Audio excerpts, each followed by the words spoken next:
بسم اللہ الرحمن الرحیم۔ السلام علیکم ورحمۃ اللہ وبرکاتہ۔ آج میں آپ کے سامنے یہ بتانے کے لیے جا رہا ہوں کہ مردوں اور عورتوں کی نماز میں کتنا فرق ہے۔ نماز کے اندر 11 جگہیں ایسی ہیں جہاں مردوں اور عورتوں کی نماز کے طریقے میں فرق ہے۔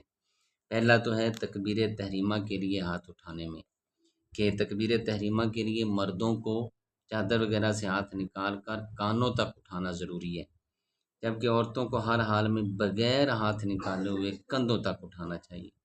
دوسرا فرق کیا ہے، وہ ہاتھ باندھنے میں ہے۔ تکبیر تحریمہ کے بعد مردوں کو ناف کے نیچے ہاتھ باندھنے چاہیے اور عورتوں کو سینے پر۔ تیسرا فرق ہے حلقہ بنانے میں، کہ مردوں کو دائیں ہاتھ کی چھوٹی انگلی اور انگوٹھے کا حلقہ بنا کر بائیں ہاتھ کی کلائی پکڑنا چاہیے، باقی 3 انگلیوں کو بائیں کلائی پر بچھا دینا چاہیے، اور عورتوں کو دانی ہتھیلی بائیں ہتھیلی کے پشت پر رکھنی چاہیے، حلقہ نہیں بنانا چاہیے۔ چوتھا فرق جو ہے وہ رکوع کے لیے جھکنے میں ہے، کہ مردوں کو اور رکوع میں اچھی طرح جھکنا چاہیے کہ سر اور پشت برابر ہو جائیں، اور عورتوں کو صرف اس قدر جھکنا چاہیے کہ جس سے ان کے ہاتھ گھٹنوں تک پہنچ جائیں۔ پانچواں فرق ہے گھٹنوں کو پکڑنے میں، مردوں کو رکوع میں انگلیاں کشادہ کر کے گھٹنوں کو پکڑنا چاہیے اور عورتوں کو بغیر کشادہ کیے ہوئے ملا کر رکھنی چاہیے۔ چھٹا فرق ہے کونیاں پہلو سے جدا رکھنے، مردوں کو حالت رکوع میں کونیاں پہلو سے علیحدہ رکھنی چاہیے اور عورتوں کو ملی ہوئی رکھنی چاہیے۔ ساتواں فرق ہے مردوں کو سجدے میں پیٹ کو رانوں سے اور بازوؤں کو بغل سے جدا رکھنا چاہیے اور عورتوں کو ملا کر رکھنا چاہیے۔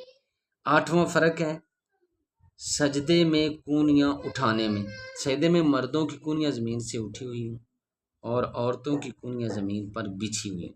نوواں فرق ہے کہ سجدے میں پاؤں کی انگلیاں رکھنے میں، مردوں کو سجدے میں دونوں پاؤں انگلیوں کے بل کھڑے رکھنے چاہیے، مگر عورتیں دونوں پاؤں داہنی طرف نکال دیں۔ 10واں فرق ہے مردوں کو بیٹھنے کی حالت میں بائیں پاؤں پر بیٹھنا چاہیے اور دائیں پاؤں کو انگلیوں کے بل کھڑا رکھنا چاہیے، اور عورتوں کو دونوں پاؤں داہنی طرف نکال کر بیٹھنا چاہیے جب تشہد پڑھیں۔ تو 11واں فرق ہے کہ عورتوں کو کسی وقت بلند آواز سے قرات کرنے کا اختیار نہیں ہے، بلکہ وہ ہر وقت آہستہ آواز سے قرات کریں، اور مردوں کے لیے بعض حالات میں زور سے قرات کرنا واجب ہے اور بعض حالات میں جائز ہے۔ تو یہ 11 مقامات ہیں جہاں پہ مردوں اور عورتوں کی نماز میں فرق ہے۔